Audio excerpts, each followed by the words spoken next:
Hi everyone, welcome to Commerce World. Calicut University second semester M.Com advanced strategic management എന്ന സബ്ജക്റ്റിത്തെ next കൺസെപ്റ്റാണ് നമ്മൾ ഈ വീഡിയോയിൽ discuss ചെയ്യാൻ പോണത്. സ്ട്രാറ്റജിക് അനാലിസിസ് ആൻഡ് ചോയ്സ് എന്നുള്ളതാണ്. ചാപ്റ്റർ 9 മൊഡ്യൂൾ 3 ആണ് വരുന്നത്. സോ ഇത് ആദ്യം വരുന്നത് സ്ട്രാറ്റജിക് ചോയ്സ് എന്ന് പറഞ്ഞാൽ എന്താണ് എന്നുള്ളതാണ്. സ്ട്രാറ്റജിക് ചോയ്സ് എന്ന് പറഞ്ഞാൽ എന്താണ്? It deals with the decision which select from the among the alternatives grand strategy which will best meet the enterprise objective എന്നുള്ളതാണ്. അതായത് നമ്മുടെ ഗ്രാൻഡ് സ്ട്രാറ്റജി എന്താണെന്നുള്ളത് ഇതിന് മുന്നത്തെ വീഡിയോയിൽ നമ്മൾ ഇട്ടിട്ടുണ്ടായിരുന്നു. അതായത് കോർപ്പറേറ്റ് ലെവൽ സ്ട്രാറ്റജിയിൽ വരുന്ന ഒരു സംഭവമാണ് ഗ്രാൻഡ് സ്ട്രാറ്റജി എന്ന് പറയുന്നത്. സോ അങ്ങനെ വരുന്ന ഗ്രാൻഡ് സ്ട്രാറ്റജിയിലൂടെ നമുക്ക് കുറേ ഓൾട്ടർനേറ്റീവ്സ് ഉണ്ടാകും. ആ ഓൾട്ടർനേറ്റീവ്സിൽ ഇരുന്ന് നമ്മൾ കറക്റ്റ് ആയിട്ടുള്ള ഒരു ഡിസിഷൻ സെലക്ട് ചെയ്യുന്നതിനെയാണ് ചോയ്സ് എന്ന് പറയുന്നത്. അതേപോലെ തന്നെ ഈ സ്ട്രാറ്റജിക് ചോയ്സ് എന്ന് പറയുന്നത് it is the decision which select from among the alternative grand strategy which will best meet the enterprise objectives. Okay, നമ്മുടെ എന്റർപ്രൈസ് ഒബ്ജക്റ്റീവ്സുമായിട്ട് പെട്ടെന്ന് സ്യൂട്ടായിട്ട് പോകുന്നതായിരിക്കും നമ്മുടെ ഈ ഗ്രാൻഡ് സ്ട്രാറ്റജിയിലൂടെ നമ്മളുടെ ഇതിൽ നമ്മൾ സെലക്ട് ചെയ്യുന്നത്. ഓക്കെ, ഇതാണ് ചോയ്സ് എന്ന് പറയുന്നത്. ദെൻ ഈ ചോയ്സിൽ വരുന്ന പ്രോസസ്സ് ഉണ്ട്. ആദ്യം വന്നിട്ട് നമ്മളൊരു ഓൾട്ടർനേറ്റീവിനെ ഫോക്കസ് ചെയ്യുക എന്നുള്ളതാണ്. ഓക്കെ, ഫോക്കസിങ് ഓൺ ഓൾട്ടർനേറ്റീവ് എന്നുള്ളതാണ്. ഏത് ഓൾട്ടർനേറ്റീവാണ് നമ്മൾ സെലക്ട് ചെയ്യണം എന്നുള്ളത് നമ്മൾ തീരുമാനിച്ചിട്ടുള്ളത്. അതിനൊക്കെ നമുക്ക് കൂടുതൽ ഫോക്കസ് കൊടുക്കുക എന്നുള്ളതാണ്. ദെൻ ആ ഫോക്കസ് കൊടുത്തിട്ടുള്ള ഓൾട്ടർനേറ്റീവിനെ നമ്മൾ ഇവാലുവേറ്റ് ചെയ്യുക. ഓക്കെ, നമ്മുടെ ലോജിക്കൽ സ്റ്റെപ്സും അതേപോലെ തന്നെ അതിൻ്റെ നെഗറ്റീവ് ഇമ്പാക്ട് എന്താണ്, പോസിറ്റീവ് ഇമ്പാക്ട് എന്താണ് എന്നുള്ള കാര്യങ്ങളെ കുറിച്ചൊക്കെ നമ്മൾ ഇവാലുവേറ്റ് ചെയ്യുക. അതേപോലെ തന്നെ നമ്മുടെ കുറേ അനാലിസിസും കാര്യങ്ങളും ഉണ്ടാകും. നമ്മുടെ സ്വാട്ട് അനാലിസിസ്, ദെൻ അതേപോലെ തന്നെ ഇ അനാലിസിസ് ഒക്കെ ഉണ്ടാകും. അങ്ങനെ വരുന്ന അനാലിസിസും കാര്യങ്ങളൊക്കെ നമ്മൾ ഇതിൽ യൂസ് ചെയ്തിട്ട് ഇവാലുവേറ്റ് ചെയ്യുക എന്നുള്ളതാണ്. ദെൻ അതേപോലെ തന്നെ നമ്മുടെ നെക്സ്റ്റ് വരുന്നതാണ് കൺസിഡറേഷൻ ഓഫ് ഡിസിഷൻ ഫാക്ടേഴ്സ്. അതായത് ഇതിൽ വരുന്ന ഡിസിഷൻ ഫാക്ടർ എന്താണ് എന്നുള്ളതിനെ നമ്മൾ ആദ്യം കൺസിഡർ ചെയ്യണം. ഓക്കെ, സ്ട്രാറ്റജിക് ചോയ്സിൽ നമ്മൾ വരുന്ന സമയത്ത് നമ്മളുടെ ഡിസിഷനിൽ വരുന്ന കൺസിഡറേഷൻസ് എന്താണ്, അതിൽ വരുന്ന ഡിസിഷൻ ഫാക്ടർ എന്താണ് എന്നുള്ളത് നമ്മൾ കൺസിഡർ ചെയ്യണം. അതേപോലെ തന്നെ അതിന്റെ ബേസിസിലായിരിക്കണം നമ്മൾ ഇതിന് ശേഷമുള്ള ഡിസിഷൻസും കാര്യങ്ങളും അതേപോലെ തന്നെ മറ്റുള്ള കാര്യങ്ങളൊക്കെ ചെയ്യാൻ വേണ്ടിയിട്ട്. ദെൻ ഈ ഡിസിഷൻ ഫാക്ടറിനെ കൺസിഡർ ചെയ്തതിന് ശേഷം നമ്മൾ ചെയ്യുന്നതാണ് കറക്റ്റ് ആയിട്ടുള്ള ഒരു സ്ട്രാറ്റജി ചൂസ് ചെയ്യുക എന്നുള്ളതാണ്. ഓക്കെ, നമ്മൾ ഇതിനെക്കുറിച്ചുള്ള ഒരു ലൈക്ക് നമ്മുടെ ലാസ്റ്റ് റിസൾട്ട് കിട്ടുക എന്നുള്ളതാണ്. ഓക്കെ, അതാണ് നമ്മുടെ ഈ സ്ട്രാറ്റജിക്കിനെ വന്നിട്ട് നമ്മൾ ചൂസ് ചെയ്യുക എന്നുള്ളതാണ്. അപ്പോൾ ഇതാണ് പ്രോസസ്സിൽ വരുന്നത്. ദെൻ നെക്സ്റ്റ് വരുന്നത് objective factors in strategic choice എന്നുള്ളതാണ്. ഓക്കെ, സോ ഈ ഒബ്ജക്റ്റീവ് ഫാക്ടേഴ്സിൽ വരുന്നതാണ് എൻവയോൺമെന്റൽ ഫാക്ടറും ഓർഗനൈസേഷണൽ ഫാക്ടറുമാണ് വരുന്നത്. സോ ഈ ഒബ്ജക്റ്റീവ് ഫാക്ടർ എന്ന് പറയുന്നത് എന്താണെന്ന് വെച്ചാൽ നമ്മളുടെ സ്ട്രാറ്റജിക് ഡിസിഷൻ മേക്കിങ്ങുമായിട്ട് റേഷണാലിറ്റി കൊണ്ടുവരുന്ന ഒരു കാര്യമാണ് ഈ ഒബ്ജക്റ്റീവ് ഫാക്ടർ എന്ന് പറയുന്നത്. സോ ഈ ഫാക്ടർ എന്ന് പറയുന്നത് നമ്മളുടെ ഡിസിഷൻ നമ്മൾ വരുന്ന ഡിസിഷൻസിനെ അറൈവ് ചെയ്തിട്ടും അതേപോലെ തന്നെ നമ്മുടെ ഒബ്ജക്റ്റീവ് ഫാക്ടർ ലൈക്ക് നമ്മുടെ ഒബ്ജക്റ്റീവ് ഫാക്ടർ എന്ന് പറയുമ്പോൾ നമ്മൾ എന്തിലാണ് ഒരു ഡിസിഷൻ എടുത്തിട്ടുള്ളത് എന്നുണ്ടാകുമല്ലോ. അതായത് നമ്മുടെ കമ്പനിയിൽ വന്നിട്ട് എന്തിനെ കുറിച്ചാണ് ഡിസിഷൻ എടുത്തിട്ടുള്ളത് എന്നുണ്ടാകും. സോ അതിന്റെ ബേസിസിലാണ് ഈ ഒബ്ജക്റ്റീവ് ഫാക്ടർ ഉണ്ടാകുന്നത്. എൻവയോൺമെന്റൽ ഫാക്ടറും ഓർഗനൈസേഷണൽ ഫാക്ടറുമാണ്. എൻവയോൺമെന്റൽ ഫാക്ടർ എന്ന് പറയുമ്പോൾ so the strategic choice will be limited to the extent to which it is depend on the competitors. അതായത് ഈ കോമ്പറ്റീറ്റേഴ്സും അതേപോലെ തന്നെ ഈ ഓണേഴ്സ്, ഗവൺമെന്റ്, കസ്റ്റമേഴ്സ്, ഇങ്ങനെ എല്ലാ ആൾക്കാരുണ്ടാകുമല്ലോ. സോ അവരുമായിട്ട് എത്രത്തോളമാണ് ഇത് ലിമിറ്റ് ചെയ്തിട്ടുള്ളത്, അതേപോലെ തന്നെ ഇത് എത്രത്തോളമാണ് ഡിപ്പെൻഡ് ചെയ്തിട്ടുള്ളത് എന്നുള്ളത് കൂടി അറിയാൻ വേണ്ടിയിട്ടാണ് ഈ എൻവയോൺമെന്റൽ ഫാക്ടർ യൂസ് ചെയ്യുന്നത്. അതേപോലെ തന്നെ ഈ എൻവയോൺമെന്റൽ വൊളാറ്റിലിറ്റി വന്നിട്ട് എത്രത്തോളമാണ് ഓരോ സെക്ടറുമായിട്ട് എഫക്ട് ചെയ്തിട്ടുള്ളത്, അല്ലെങ്കിൽ എത്രത്തോളമാണ് അതിൻ്റെതായിട്ടൊരു റെസ്പോൺസ് വന്നിട്ട് നമുക്ക് കിട്ടുന്നത്, എത്രത്തോളം റെസ്പോൺസിന്റെ ആവശ്യമുണ്ട് എന്നുള്ളതാണ് എൻവയോൺമെന്റൽ ഫാക്ടറിൽ വരുന്നത്. ദെൻ വരുന്നത് ഓർഗനൈസേഷണൽ ഫാക്ടറാണ്. ഓർഗനൈസേഷണൽ ഫാക്ടറിൽ വരുന്നതാണ് strategic intent, business definition, strength and weakness of the organisation, then organisational mission എന്ന് പറയുന്നത്. സോ ഇതൊക്കെ നിങ്ങൾ ജസ്റ്റ് അറിയുന്നതാണ്. സ്ട്രാറ്റജിക് ഇന്റന്റ് എന്ന് പറഞ്ഞാൽ ഇതിന്റെ മുന്നത്തെ വീഡിയോയിൽ നമ്മൾ ഡിസ്കസ് ചെയ്തിട്ടുണ്ട് സ്ട്രാറ്റജിക് ഇന്റന്റ് എന്ന് പറഞ്ഞാൽ എന്താണ് എന്നുള്ളത്. ഓക്കെ, ദെൻ നെക്സ്റ്റ് വരുന്നത് സബ്ജക്റ്റീവ് ഫാക്ടർ ആണ്. സബ്ജക്റ്റീവ് ഫാക്ടർ എന്ന് പറയുമ്പോൾ പേഴ്സണൽ ഫാക്ടേഴ്സ് ആണ്. ഓരോ ഡിസിഷൻ മേക്കേഴ്സിന്റെയും പേഴ്സണൽ ഫാക്ടേഴ്സ്, അതായത് അവരുടെ ഐഡിയാസ്, അവരുടെ കാപ്പബിലിറ്റി, അവരുടെ സ്കിൽസ്, അവരുടെ നോളേജ്, അതായത് ഒരു പേഴ്സണിന് മാത്രം, ഒരു ഇൻഡിവിജ്വലിനെ മാത്രം റിലേറ്റ് ചെയ്തിട്ട് വരുന്നതാണ് ഈ സബ്ജക്റ്റീവ് ഫാക്ടർ എന്ന് പറയുമ്പോൾ. സോ പാസ്റ്റ് സ്ട്രാറ്റജീസ്, നമ്മളുടെ ഓർഗനൈസേഷൻ ഇതിന് മുന്നിൽ എന്തൊക്കെ സ്ട്രാറ്റജീസ് ആണ് ഫോളോ ചെയ്ത് എന്നുള്ളതാണ് പാസ്റ്റ് സ്ട്രാറ്റജി എന്ന് പറയുന്നത്. ദെൻ പേഴ്സണൽ ഫാക്ടർ ആണ്. അതേപോലെ തന്നെ ടൈമിംഗ് കൺസിഡറേഷൻ ആണ്. ഓക്കെ, ഓരോ എലമെന്റ്സ് വന്നിട്ട് എത്രത്തോളമാണ് നമ്മുടെ ടൈമിംഗ് ബേസിസിൽ വന്നിട്ട് കൺസിഡർ ചെയ്തിട്ടുണ്ട് എന്നുള്ളതിനനുസരിച്ചിട്ടാണ് ഈ ടൈമിംഗ് കൺസിഡറേഷൻ വരുന്നത്. ദെൻ ഇന്റേണൽ പൊളിറ്റിക്കൽ കൺസിഡറേഷൻ ആണ്. അതായത് നമ്മുടെ ഇന്റേണൽ ഓർഗനൈസേഷനിൽ എത്രത്തോളമാണ് നമ്മൾ ഈ പൊളിറ്റിക്കൽ പാർട്ടീസിനെല്ലാം കൺസിഡറേഷൻ കൊടുക്കുന്നത് എന്നുള്ളതാണ് ഇതിൽ പറയുന്നത്. ദെൻ ഓരോ കോമ്പറ്റീറ്റേഴ്സിന്റെ ആക്ഷൻ, അതായത് നമ്മുടെ ഓർഗനൈസേഷന് വന്നിട്ട് എത്രത്തോളം കോമ്പറ്റീറ്റേഴ്സ് ഉണ്ടാകുമോ അവരുടെ ഓരോ കോമ്പറ്റീറ്റേഴ്സിന്റെയും ആക്ഷൻസ് എന്താണ്, അല്ലെങ്കിൽ ഒരു ഗ്രൂപ്പ് ഓഫ് പീപ്പിൾസിനെ നമ്മൾ തരംതിരിച്ചിട്ട് അവരുടെ ആക്ഷൻസ് എങ്ങനെയാണ് എന്നുള്ളത് നോക്കുന്നതാണ്. ഓക്കെ, അപ്പൊ ഇത്രയാണ് subjective factor. Then political factor. Political factor എന്ന് പറയുമ്പോൾ ആദ്യം വന്നിട്ട് നമ്മുടെ identification and diagnosis of the strategic issue ആണ്. അതായത് നമ്മുടെ സ്ട്രാറ്റജിക് ഇഷ്യൂസ് എന്താ എന്നുള്ളത് നമ്മൾ മനസ്സിലാക്കുക. നമുക്ക് കുറെ ഇഷ്യൂസ് വരാമല്ലേ, ലൈക്ക് നമ്മുടെ പൊളിറ്റിക്കൽ പാർട്ടീസിനോ അല്ലെങ്കിൽ ഗവൺമെന്റിൽ നിന്നോ അല്ലെങ്കിൽ റൂൾസ് ആൻഡ് റെഗുലേഷൻസിലിരുന്നോ അല്ലെങ്കിൽ നമ്മുടെ ഓർഗനൈസേഷനിലുള്ള പോളിസീസോ പ്രൊസീജിയേഴ്സോ കാര്യങ്ങളൊക്കെ ഉണ്ടാകും. അങ്ങനെ വരുന്നതാണ് ഈ സ്ട്രാറ്റജിക് ഇഷ്യൂസ് എന്ന് പറയുന്നത്. അത് ആദ്യം ഐഡന്റിഫൈ ചെയ്ത് ഡയഗ്നോസ് ചെയ്യുക എന്നുള്ളതാണ്. അതിനുശേഷം narrowing the alternative strategy of the serious consideration. Okay, ഈ ഓരോ ഓൾട്ടർനേറ്റീവ് സ്ട്രാറ്റജീസിനെയും വന്നിട്ട് നമ്മളൊരു നാരോയിങ് ഓൾട്ടർനേറ്റീവ്സ് ആയിട്ട് സെലക്ട് ചെയ്യുക. അതിന്റെ ബേസിസിൽ ഈ കൺസിഡറേഷനെ നമ്മൾ ദെൻ നെക്സ്റ്റ് വരുന്നത് എക്സാമിനിങ് ആൻഡ് ചൂസിങ് ദ സ്ട്രാറ്റജിയാണ്. ഓക്കെ, അതായത് നമ്മുടെ പൊളിറ്റിക്കൽ സെക്ഷൻസ് അല്ലെങ്കിൽ പൊളിറ്റിക്കൽ ആക്ഷൻസ് ആണ് അല്ലെങ്കിൽ മറ്റുള്ള എന്തെങ്കിലും ഒരു സ്ട്രാറ്റജിന്റെ കാര്യങ്ങൾ നമ്മൾ യൂസ് ചെയ്തതാണ് പ്രശ്നം എന്നാണെങ്കിൽ അതെന്താന്നുള്ളത് നമ്മൾ എക്സാമിൻ ചെയ്യുക എന്നുള്ളതാണ്. ഓക്കെ, ദെൻ അതിനുശേഷം initiating the implementation of the strategy. ഓരോ സ്ട്രാറ്റജിയുടെ ഇംപ്ലിമെന്റേഷൻ ആണ് ഇവിടെ വരുന്നത്. ഓക്കെ, അപ്പൊ ഇത്രയാണ് പൊളിറ്റിക്കൽ ഫാക്ടേഴ്സിൽ വരുന്നത്. ദെൻ നെക്സ്റ്റ് വരുന്നത് സ്ട്രാറ്റജിക് ബിസിനസ് യൂണിറ്റ് ആണ്. ഓക്കെ, സ്ട്രാറ്റജിക് ബിസിനസ് യൂണിറ്റ് എന്ന് പറയുന്നത് അതായത് A multi product company has different business organised as the different divisions or product group. അതായത് നമ്മുടെ ഒരു ബിസിനസ് യൂണിറ്റ് എന്ന് പറയുന്ന സമയത്ത് ഇപ്പൊ ഒരു പ്രോഡക്റ്റ് എടുക്കുകയാണെങ്കിൽ ഒരു പ്രോഡക്റ്റ് എന്ന് പറയുമ്പോൾ ലൈക്ക് നമ്മുടെ മൾട്ടി പ്രോഡക്റ്റ് കമ്പനിയാണ്. ആ മൾട്ടി പ്രോഡക്റ്റ് കമ്പനി എന്ന് പറയുമ്പോൾ കുറെ ഓർഗനൈസേഷനായിട്ട് ബന്ധപ്പെട്ടിട്ടുണ്ടാകും. അതേപോലെ തന്നെ കുറെ പ്രൊഡക്റ്റുമായിട്ട് ബന്ധപ്പെട്ടിട്ടുണ്ടാകും. ഒരു പ്രൊഡക്റ്റിൽ അവർ കുറെ പ്രൊഡക്റ്റ് കൺസിഡർ ചെയ്യണം. സോ അങ്ങനെ വരുന്ന സമയത്ത് ഇതെന്ന് പറയുമ്പോൾ ഒരു പ്രോഫിറ്റ് സെന്റർ ഉണ്ടാകും, അതേപോലെ തന്നെ ഒരു സ്ട്രാറ്റജിക് മാനേജ്മെന്റ് പോയിന്റ് ഉണ്ടാകും. ഓക്കെ, ഒരു പ്രോഫിറ്റ് സെന്റർ ഉണ്ടാകും, അതേപോലെ തന്നെ ഒരു സ്ട്രാറ്റജിക് മാനേജ്മെന്റ് പോയിന്റ് ഉണ്ടാകും. ഇതിനെ നമ്മൾ ജനറലി പ്രോഫിറ്റ് സെന്റേഴ്സ് എന്ന് കൂടി പറയുന്നുണ്ട്. അതേപോലെ തന്നെ ദി സ്ട്രാറ്റജിക് മാനേജ്മെന്റ് പോയിന്റ്സിലൂടെയാണ് നമ്മുടെ ഈ സ്ട്രാറ്റജിക് ബിസിനസ് യൂണിറ്റ് എന്ന് പറയുന്നത്. ഓക്കെ, മൾട്ടി പ്രോഡക്റ്റ് കമ്പനി വന്നിട്ട് different business organisation different divisions of products നടത്തുന്ന ഗ്രൂപ്പ്സ് ഉണ്ടാകും. അതിനെയാണ് നമ്മുടെ ഈ സ്ട്രാറ്റജിക് ബിസിനസ് യൂണിറ്റ് എന്ന് പറയുന്നത്. ഇതിന് നമ്മൾ പ്രോഫിറ്റ് സെന്റർ എന്ന് പറയുന്നുണ്ട്. അതേപോലെ തന്നെ from the strategic management point of വ്യൂവിൽ വന്നിട്ട് നമ്മൾ സ്ട്രാറ്റജിക് ബിസിനസ് യൂണിറ്റ് എന്നുകൂടി പറയുന്നുണ്ട്. ഓക്കെ, സോ ഈ സ്ട്രാറ്റജിക് ബിസിനസ് യൂണിറ്റ് എന്ന് പറയുന്നത് ഓർഗനൈസേഷൻ എന്ന് പറയുന്നത് നമുക്ക് ഡിസ്ക്രിറ്റ് ആയിട്ടുള്ളതായിട്ടുണ്ടാകും. അതേപോലെ തന്നെ മാർക്കറ്റ് സെഗ്മെന്റ് റിലേറ്റഡ് ആയിട്ടും ഉണ്ടാകും. ഓക്കെ, അപ്പൊ ഇത്രയാണ് SBU എന്ന് പറയുന്നത്. ദെൻ നെക്സ്റ്റ് വരുന്നത് SBUവിൽ വരുന്ന പോയിന്റ്സ് ആണ്. അതായത് എന്തൊക്കെയാണ് നമ്മൾ ഈ SBUവിൽ വന്നിട്ട് മസ്റ്റ് ആയിട്ട് ഇൻക്ലൂഡ് ചെയ്യേണ്ടത് എന്ന് വെച്ചാൽ ഒന്ന് വന്നിട്ട് നെറ്റ് ക്യാഷ് ഫ്ലോ ആണ്. ഓക്കെ, നമ്മുടെ ക്യാഷ് ഫ്ലോസും കാര്യങ്ങളും അറിയാം. അതേപോലെ തന്നെ ബിസിനസിന്റെ ഗ്രോയിങ് എത്രയാണ്, പ്രോഫിറ്റബിൾ എത്രയാണ് എന്നുള്ളതാണ് ഇതിൽ. ദെൻ അത് നെക്സ്റ്റ് വരുന്നത് നമ്മുടെ ബിസിനസിന്റെ ഡെവലപ്മെന്റ് എത്രത്തോളം ഉണ്ട് എന്നുള്ളത് നമ്മൾ മനസ്സിലാക്കുക. അതേപോലെ തന്നെ നമ്മുടെ കോർപ്പറേറ്റിൽ നമ്മൾക്ക് എത്രത്തോളം റിസ്ക് ഉണ്ട് എന്നുള്ളതും കൂടി നമ്മൾക്ക് മനസ്സിലാക്കേണ്ടതായിട്ടുണ്ട്. പിന്നെ മറ്റുള്ള ഫാക്ടേഴ്സ് ആണ് threats, opportunities, then competitive capacities, then അങ്ങനെയുള്ള കാര്യങ്ങളൊക്കെയാണ് ഇതിൽ വരുന്നത്. ഓക്കെ, ഇത്രയാണ് നമ്മൾക്ക് ഇതിൽ വരുന്നത്.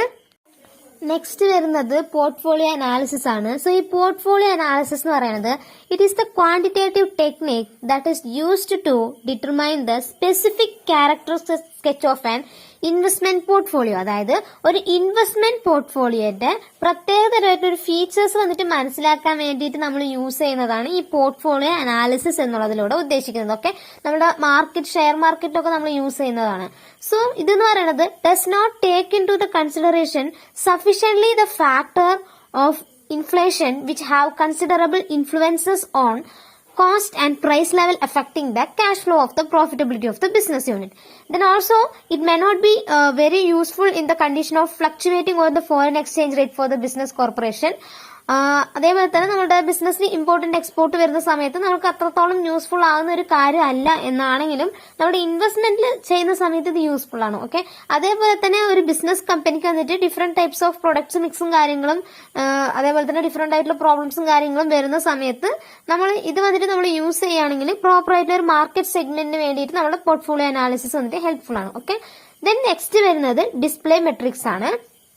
സോ ഈ ഡിസ്പ്ലേ മെട്രിക്സിൽ വരുന്ന BCG matrix or BCG growth share matrix എന്ന് പറയുന്നത് എക്സാമിന് ചോദിച്ച് കണ്ടിട്ടുള്ള ഒരു കാര്യമാണ്. Okay, so BCG matrix, then GE business screen, then Hofer's product or market evaluation matrix എന്നുള്ള 3 എണ്ണമാണ് നിങ്ങൾക്ക് ഡിസ്പ്ലേ മെട്രിക്സിൽ വരുന്നത്. സോ ഇതിൽ വന്നിട്ട് BCG ഗ്രോത്ത് മെട്രിക്സ് എന്ന് പറയുന്നത് എന്താണെന്ന് വെച്ചാൽ അതായത് ഇതിൽ നമ്മൾ പറയുന്നത് ഒരു ഗ്രൂപ്പ് ഡെവലപ്പ് ചെയ്യും, ഒരു പോർട്ട്ഫോളിയോ മെട്രിക്സ് വന്നിട്ട് നമ്മൾ ഡെവലപ്പ് ചെയ്യും. ഒരു മെട്രിക്സിലൂടെയാണ് ഇവിടെ കാര്യങ്ങൾ നടക്കുന്നത്. സോ നിങ്ങൾക്ക് മെട്രിക്സ് എന്ന് പറഞ്ഞാൽ എന്താണെന്ന് അറിയാം, നമ്മൾ ക്യൂട്ടിയിലൊക്കെ പഠിച്ചിട്ടുണ്ടാകും മെട്രിക്സിന്റെ കാര്യങ്ങൾ.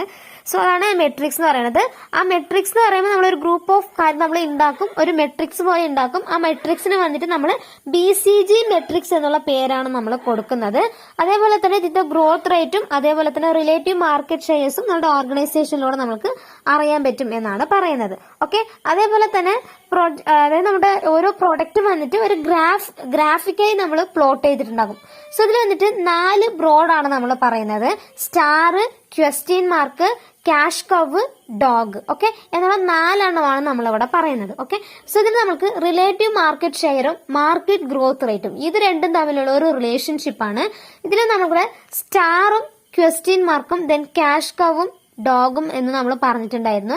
സോ ഇതിൽ വന്നിട്ട് ഹൈ, ലോ, അതേപോലെ തന്നെ ഇങ്ങോട്ട് വരുന്ന സമയത്ത് ഹൈ, ലോ എന്നുള്ളതാണ് നമ്മൾക്ക് വരുന്നത്. ഓക്കെ, സോ ഇതില് ക്വസ്റ്റ്യൻ മാർക്ക് എന്ന് പറഞ്ഞാൽ എന്താണ് എന്ന് വെച്ചാൽ, അതായത് ലോ മാർക്കറ്റ് ഷെയറും fast growing market can be question of risky venture എന്നുള്ളതാണ്. അതായത് ലോ മാർക്കറ്റ് ഷെയർ ആയിരിക്കും. ഓക്കെ, ക്വസ്റ്റ്യൻ മാർക്കിന് വന്നിട്ട് ലോ മാർക്കറ്റ് ഷെയർ ആയിരിക്കും, മാർക്കറ്റ് ഷെയർ ലോ ആയിരിക്കും, പക്ഷെ വന്നിട്ട് ഗ്രോത്ത് എന്ന് പറയുന്നത് ഹൈ ആയിരിക്കും.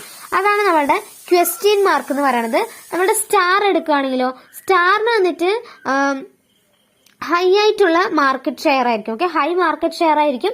അതേപോലെ തന്നെ ഹൈ ഗ്രോത്തും ആണ് സ്റ്റാറിന് ഉണ്ടാകുന്നത്. ഓക്കെ, അതായത് ഈ high growth, high market share എന്ന് പറയുമ്പോൾ നമ്മളൊരു മാർക്കറ്റിന്റെ ഡിമാൻഡിന്റെ കണ്ടീഷൻസ് റിലേറ്റഡ് ആയിട്ടുള്ളതാണ്. ഓക്കെ, ആ ഓരോ കാര്യത്തിന് നമ്മൾ പറയുന്നതാണ്, ഈ ഓരോ പേര് വെച്ച് നമ്മൾ പറയുന്നതെന്ന് മാത്രം. നിങ്ങളുടെ ആ ഡിമാൻഡും മാർക്കറ്റ് ഷെയറിന്റെ ആ ബേസിസിൽ നിങ്ങൾ ആലോചിച്ചാൽ മതി. ഓക്കെ, ഇതാണ് സ്റ്റാർ എന്ന് പറയുന്നത്. ദെൻ ക്യാഷ് കൗ എന്ന് പറയുന്ന സമയത്ത് ലോ ഗ്രോത്ത് റേറ്റും ഹൈ മാർക്കറ്റ് റേറ്റും ആണ് വരുന്നത്. സോ ഇങ്ങനെ വരുന്ന സമയത്ത് ബോത്ത് പ്രോഫിറ്റബിൾ സോഴ്സസ് ആയിരിക്കും നമുക്ക് കിട്ടുന്നത്. ഓക്കെ, ദെൻ ഡോഗ് ആണ്. ഡോഗ് എന്ന് പറയുമ്പോൾ ലോ മാർക്കറ്റ് ഷെയറും ലോ ഗ്രോത്തും ആണ് നമ്മൾക്ക് ഡോഗ് എന്നുള്ള കാറ്റഗറിയിലോട്ട് വരുന്നത്. ഓക്കെ, ഇതാണ് നമ്മളുടെ BCG മെട്രിക്സ്. ദെൻ BCG മെട്രിക്സിന്റെ ക്രിറ്റിസിംസ് എന്ന് പറയുന്ന സമയത്ത് ഇത് സിമ്പിൾ ആണ്. അതേപോലെ തന്നെ ഇതെന്ന് പറയുന്നത് നമ്മുടെ മാർക്കറ്റ് ഷെയറും പ്രോഫിറ്റബിളിയും തമ്മിലുള്ള ഒരു ലിങ്ക് കൊണ്ടുവരുന്നുണ്ട്. പക്ഷെ ഇത് നെസസറിലി അതിന്റെ ഒരു സ്ട്രോങ് ആയിട്ടുള്ള ഒരു പ്രോഫിറ്റബിൾ ഇൻഫോർമേഷൻസ് ആയിട്ട് നമ്മുടെ സ്മോൾ ബിസിനസ് ഫേംസിൽ യൂസ് ചെയ്യുന്നില്ല, ലോങ് ആയിട്ടുള്ള ബിസിനസ് ഫേംസിലാണ് യൂസ് ചെയ്യുന്നത്. ഓക്കെ, അതേപോലെ തന്നെ ഇതിന്റെ ഗ്രോത്ത് റേറ്റ് എന്ന് പറയുന്നത് considered as the only aspects of the ഇൻഡസ്ട്രിയുടെ ഒരു അട്രാക്റ്റീവ്നെസ് മാത്രമാണ് വെച്ചിട്ടാണ് നമ്മുടെ ഗ്രോത്ത് റേറ്റ് നമ്മൾ ഫൈൻഡ് ഔട്ട് ചെയ്യണത്. ഓക്കെ, അതേപോലെ തന്നെ ഈ പ്രൊഡക്റ്റ് ലൈൻ ബിസിനസ് യൂണിറ്റ്സ് ഒക്കെ നമ്മൾ യൂസ് ചെയ്യുന്ന സമയത്ത് അതിൽ വന്നിട്ട് ആ മാർക്കറ്റ് ഷെയർ ലീഡേഴ്സ്, നമ്മുടെ മാർക്കറ്റിൽ വരുന്ന ലീഡേഴ്സും കാര്യങ്ങളൊക്കെ ഉണ്ടാകുമല്ലോ.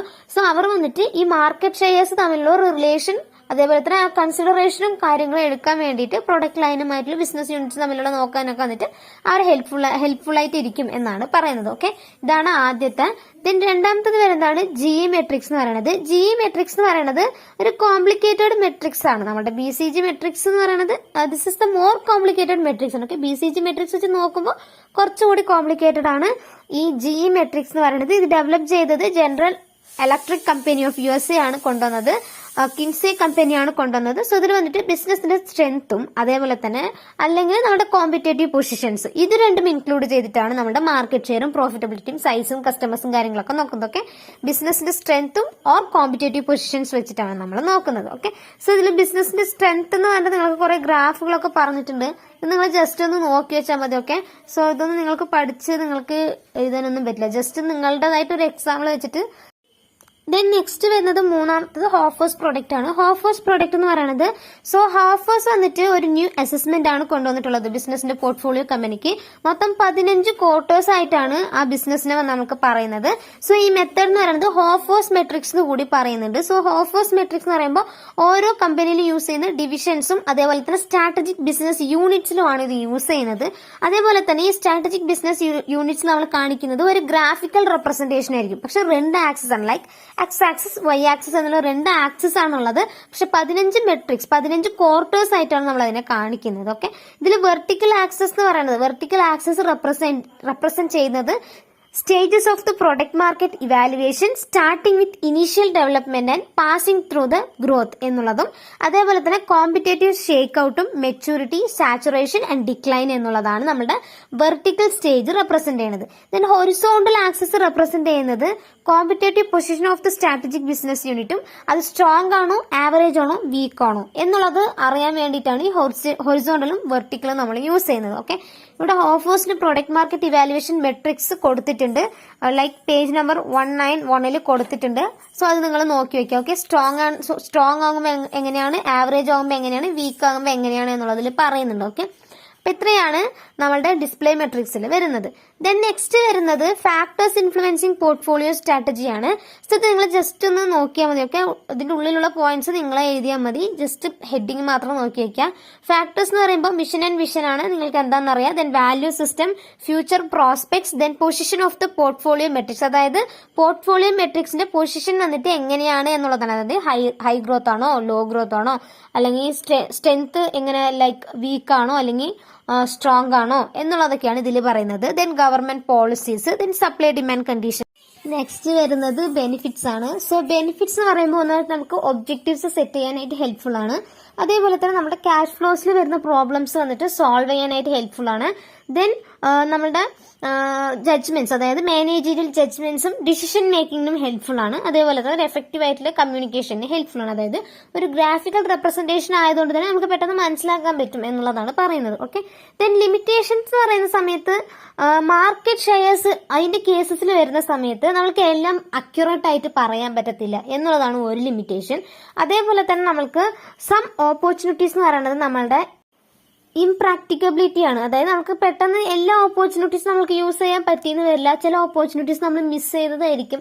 ഓക്കെ, അതൊക്കെ ലിമിറ്റേഷൻസ് ആണ്. ദെൻ അതേപോലെ തന്നെ നമുക്ക് ക്ലിയർലി ഒരു ഫാക്ടേഴ്സിനെ വെച്ചിട്ട് നമുക്കൊരു ഇൻഡസ്ട്രി വന്നിട്ട് എഫക്റ്റീവ് ആയിട്ടുള്ള വേയിലോട്ട് കൊണ്ടുപോകുക എന്ന് പറയണത് തന്നെ ഒരു ഡിഫിക്കൽട്ട് ആയിട്ടുള്ള വേ എന്നുള്ളതാണ് പറയുന്നത്. ഓക്കെ, ഇത് ജസ്റ്റ് ഒന്ന് നോക്കിയാൽ മതി.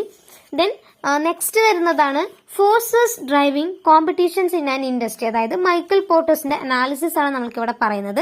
സോ ഇതിൽ വരുന്നതാണ് ഈ കോമ്പറ്റീഷൻ അനാലിസിസ് എന്ന് പറഞ്ഞാൽ എന്താണ് എന്നുള്ളതാണ്. സോ ഈ കോമ്പറ്റീഷൻ അനാലിസിസ് എന്ന് പറയുന്നത് നമ്മുടെ പ്രൈവറ്റൈസേഷനും ലിബറലൈസേഷനും നമ്മൾ യൂസ് ചെയ്യുമല്ലോ, ആ യൂസ് ചെയ്യുന്ന സമയത്ത് നമ്മളൊരു യൂസ് ചെയ്യുന്നതാണ് ഈ സ്ട്രാറ്റജിക് കോമ്പറ്റീഷൻ അനാലിസിസ് എന്ന് പറയുന്നത്. ഓക്കെ, പ്രൈവറ്റൈസേഷനും ലിബറലൈസേഷനിലാണല്ലോ കോമ്പറ്റീഷൻ വരുന്നത്. ഓക്കെ, ആ സമയത്താണ് ഈ സ്ട്രാറ്റജിക് കോമ്പറ്റീഷൻ അനാലിസിസ് വരുന്നത്. ഓക്കെ, സോ അതിലൂടെ തന്നെ നമ്മുടെ ഓർഗനൈസേഷന് നമ്മുടെ കോമ്പറ്റേറ്റീവ് അഡ്വാൻറ്റേജസ് അച്ചീവ് ചെയ്യാൻ പറ്റും. കോമ്പറ്റേറ്റീവ് അഡ്വാൻറ്റേജ് എന്ന് പറഞ്ഞാൽ നിങ്ങൾക്ക് എന്താണെന്ന് അറിയാലോ. ഓക്കെ, സോ നമ്മൾ ഇതിന് മുന്നിൽ വീഡിയോ ചെയ്തിട്ടുണ്ട് കോമ്പറ്റേറ്റീവ് അഡ്വാൻറ്റേജസ് എന്താണ് എന്നുള്ളത്. കോമ്പറ്റേറ്റീവ് അഡ്വാൻറ്റേജിലേക്ക് നമ്മുടെ ക്ലാസിക്കൽ തിയറിയും പിന്നെയുള്ള മറ്റുള്ള കുറച്ചുള്ള തിയറീസിലേക്ക് നമ്മുടെ IB വരുന്നുണ്ട്. ഓക്കെ, സോ അതാണ് ഇതിൽ വരുന്നത്. ദെൻ ഇതിന്റെ ഫോഴ്സസ് ആണ്. ഓക്കെ, ഫോഴ്സസ് എന്ന് പറയുമ്പോൾ സോ ഇതിൽ വരുന്ന ഫോഴ്സസ് എന്ന് പറയുമ്പോൾ ഒന്ന് വന്നിട്ട് industry structure refers to the interrelationship among 5 different forces അവിടെയാണ് വരുന്നത്. 5 ഡിഫറെന്റ് ഫോഴ്സസ് എന്ന് പറയുമ്പോൾ ഒന്ന് വന്നിട്ട് ത്രെഡ് ഓഫ് എൻട്രി ആണ്. ത്രെഡ് ഓഫ് എൻട്രി എന്ന് പറയുമ്പോൾ നമ്മുടെ കോമ്പറ്റീഷൻ വന്നിട്ട് ചില സാഹചര്യങ്ങളിൽ ഇൻക്രീസ് ആവാം, അതേപോലെ തന്നെ നമ്മുടെ മാർക്കറ്റ് സിറ്റുവേഷനും മെച്യൂർ ആകാം, അതായത് ഹൈ പീക്കിലോട്ട് പോവാം. അങ്ങനെ വരുന്ന സമയത്ത് ലൈക്ക് നമ്മുടെ പ്രൊഡക്റ്റിന്റെ സ്റ്റേജസ് ഉണ്ടാകും, introduction stage, growth, decline, maturity, decline എന്നുള്ളത്. സോ അങ്ങനെ വരുന്ന സാഹചര്യങ്ങൾ ഒരു ന്യൂ ഫോം വന്നിട്ട് എൻറ്റർ ആകുകയാണെങ്കിൽ അതിന്റെ എക്സ്പാൻഷൻസിനും കാര്യങ്ങളുമാണ് പറയുന്നത്. സോ അങ്ങനെ ഒരു ഫോം എക്സ്പാൻഡ് ചെയ്യാൻ വരികയാണെങ്കിൽ, ഒരു ന്യൂ ഫോം തന്നെ വരികയാണെങ്കിൽ അതിന് എന്തൊക്കെ ത്രെഡ്സ് ഉണ്ടാകും, അത് എൻട്രി ആവുന്ന സമയത്ത് എന്തൊക്കെ പ്രോബ്ലംസ് ഉണ്ടാകും എന്നാണ് പറയുന്നത്.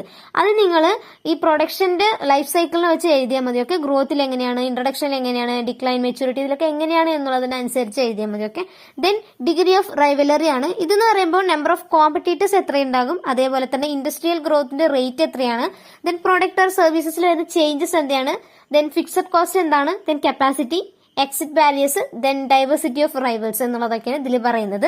ഇത് നിങ്ങൾ ജസ്റ്റ് എന്താന്നുള്ളത് ജസ്റ്റ് ഒന്ന് എക്സ്പ്ലെയിൻ ചെയ്താൽ മതി. ഓക്കെ, അപ്പൊ ഇത്രയാണ് ഇതിൽ പറയുന്നത്. ദെൻ നെക്സ്റ്റ് വരുന്നത് നമ്മളുടെ മിൻസ്ബർഗിന്റെ 5 Ps പറയുന്നുണ്ട്. ഓക്കെ, 5 Ps പറയുന്നുണ്ട്. 5 Ps നമുക്ക് വരുന്നത് plan, ploy, pattern, position, perspective എന്നുള്ളതാണ്. പ്ലാൻ എന്ന് പറഞ്ഞാൽ എന്താണെന്നറിയാം. ദെൻ പ്ലോയ് എന്ന് പറയുന്നത് thinking function to face the competition. അതായത് ഒരു കോമ്പറ്റീഷൻ ഫേസ് ചെയ്യാൻ വേണ്ടിയിട്ട് നമ്മൾ എന്തൊക്കെ ഫംഗ്ഷൻസ് ആണ് നമ്മൾ ആലോചിച്ച് വെക്കുന്നത് എന്നുള്ളതാണ് പറയുന്നത്. ഓക്കെ, അതേപോലെ തന്നെ ഇത് എത്രത്തോളം ഒരു ബിസിനസ് ഫേമിൽ വന്നിട്ട് നമുക്ക് ഇൻഫ്ലുവൻസ് ചെയ്യുന്നത്, എത്രത്തോളം ഒരു കോമ്പറ്റീഷനെ വന്നിട്ട് നമുക്ക് ഫോഴ്സ് ചെയ്യാൻ പറ്റുന്നത് എന്നുള്ളതിനെ കുറിച്ച് അറിയാൻ വേണ്ടിയിട്ടൊക്കെയാണ് ഈ പ്ലോ യൂസ് ചെയ്യുന്നത്. ദെൻ പാറ്റേൺ, പൊസിഷൻ എന്താണെന്നറിയാം, പെർസ്പെക്റ്റീവ് എന്താണെന്നറിയാം. ഓക്കെ, ഇത് ജസ്റ്റ് നിങ്ങളൊന്ന് നോക്കിയാൽ മതി, ജസ്റ്റ് വായിച്ചാൽ മനസ്സിലാവുന്നത്. ദെൻ നെക്സ്റ്റ് വരുന്നത് കീ പെർഫോമൻസ് ഇൻഡിക്കേറ്റേഴ്സ് ആണ്. കീ പെർഫോമൻസ് ഇൻഡിക്കേറ്റേഴ്സ് എന്ന് പറയുന്നത് ഇതിന് മുന്നിൽ നമ്മൾ പഠിച്ചതാണല്ലേ, KPI എന്ന് പറഞ്ഞാൽ എന്താണ് എന്നുള്ളത്. അതായത് നമ്മുടെ strategic operation or strategic objectives വന്നിട്ട് നമ്മൾ അച്ചീവ് ചെയ്യാനായിട്ട് യൂസ് ചെയ്യുന്നതാണ് ഈ KPI എന്ന് പറയുന്നത്. സോ ഇതെന്ന് പറയുന്നത് it is the difference between measured പെർഫോമൻസും ടാർഗറ്റ് പെർഫോമൻസും, രണ്ടും തമ്മിലുള്ള ഒരു ഡിഫറൻസ് ആണ് ഈ കീ പെർഫോമൻസ് ഇൻഡിക്കേറ്റർ എന്ന് പറയുന്നത്.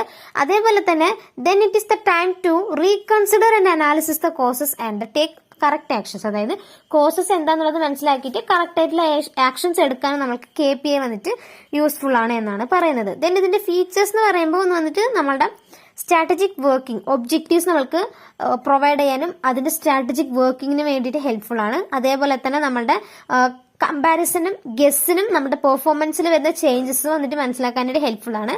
അതേപോലെ തന്നെ എംപ്ലോയീസിന്റെ അറ്റൻഷന് വേണ്ടിയിട്ട്, പിന്നെ വന്നിട്ട് measurement of accomplishment or not just the work of performed എന്നുള്ളതിന് വേണ്ടിയിട്ട്, ദെൻ കോമൺ ലാംഗ്വേജ് കമ്മ്യൂണിക്കേഷൻസിൽ യൂസ് ചെയ്യാൻ വേണ്ടിയിട്ട്, ദെൻ നമ്മളുടെ ഇൻടാഞ്ചിബിലിറ്റിയും അൺസർട്ടനിറ്റിയും റെഡ്യൂസ് ചെയ്യാൻ വേണ്ടിയിട്ടൊക്കെ ഹെൽപ്ഫുൾ ആണ്. ഓക്കെ, ദെൻ നെക്സ്റ്റ് വരുന്നത് കീ ഫാക്ടർ ഫോർ സക്സസ് എന്നുള്ളതാണ്.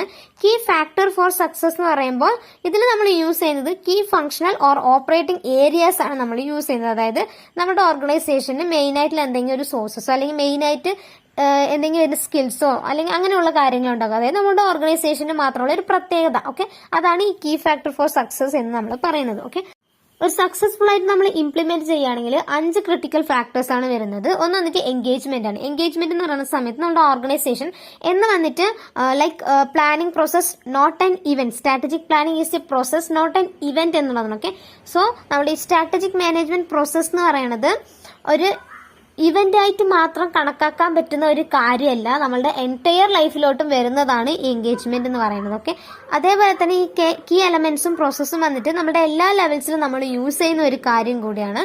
അതാണ് എൻഗേജ്മെന്റ് എന്ന് പറയുന്നത്. ലൈക്ക് നമ്മുടെ എൻറ്റയർ എക്കണോമിക് ലൈഫിൽ വന്നിട്ട് അത് കോപ്പപ്പ്, അതായത് കവർ ചെയ്ത് വെക്കുക, കോപ്പ് ചെയ്ത് പോവുക എന്നുള്ളതാണ് പറയുന്നത്. ദെൻ കമ്മ്യൂണിക്കേഷൻ ആണ്. കമ്മ്യൂണിക്കേഷൻ നമുക്കറിയാലോ, ടോപ്പ് ലെവൽ ടു ബോട്ടം ലെവലിൽ വരെ നമ്മുടെ ഓർഗനൈസേഷനിൽ വരുന്ന കമ്മ്യൂണിക്കേഷൻ ആണ്. സോ ഇത് വന്നിട്ട് പ്ലാനിംഗ് പ്രോസസ്സിന് അനുസരിച്ചായിരിക്കും. ദെൻ ഇന്നോവേഷൻ ആണ്. ഇന്നോവേഷൻ എന്ന് പറയുമ്പോൾ നമ്മുടെ ന്യൂ സ്ട്രാറ്റജീസും ലൈക്ക് നമ്മുടെ ന്യൂ പ്രൊഡക്റ്റ് ഇംപ്ലിമെന്റ് ചെയ്യുന്നതാണ് പറയുന്നത്. ഓക്കെ, ദെൻ പ്രൊജക്ട് മാനേജ്മെന്റ് എന്ന് പറയുന്ന സമയത്ത് നമ്മളുടെ ക്രിട്ടിക്കൽ എലമെന്റ്സും അതേപോലെ തന്നെ നമ്മുടെ പ്രൊജക്ട് മാനേജ്മെന്റ്സ് ചെയ്യാനായിട്ട് നമ്മളുടെ പ്രൊജക്ട് ഐഡന്റിഫൈ ചെയ്യാൻ വേണ്ടിയിട്ടും എന്തൊക്കെ കാര്യങ്ങൾ, എന്തൊക്കെ സോഴ്സസ് ആണ് നമ്മൾ യൂസ് ചെയ്യുന്നത് എന്നുള്ളതാണ് ഇതിൽ പറയുന്നത്. ഓക്കെ, ദെൻ കൾച്ചർ ആണ്. കൾച്ചർ എന്ന് പറയുമ്പോൾ നമ്മുടെ ഓർഗനൈസേഷനിൽ വന്നിട്ട് കോമൺ ആയിട്ട് യൂസ് ചെയ്യുന്ന കൾച്ചേഴ്സ് ഉണ്ട്. അല്ലെങ്കിൽ ആറ്റിറ്റ്യൂഡ്സോ വാല്യൂസോ ബിലീവ്സോ ബിഹേവിയേഴ്സോ അങ്ങനെയുള്ള എന്തെങ്കിലുമൊക്കെ കാര്യങ്ങൾ ഉണ്ടാകുമല്ലോ. സോ അതാണ് ഈ കൾച്ചറിൽ വരുന്നത്. ഈ കൾച്ചർ വന്നിട്ട് എത്രത്തോളം നമ്മുടെ ഓർഗനൈസേഷന്റെ കീ ഫാക്ടർ സക്സസിന് വേണ്ടിയിട്ട് ഹെൽപ്പ് ചെയ്യണ് എന്നുള്ളതാണ് പറയുന്നത്. ഓക്കെ, അപ്പൊ ഇത്രയാണ് നമുക്ക് ഈ ചാപ്റ്ററിൽ പഠിക്കാനായിട്ട് വരുന്നത്. Okay, thanks for watching.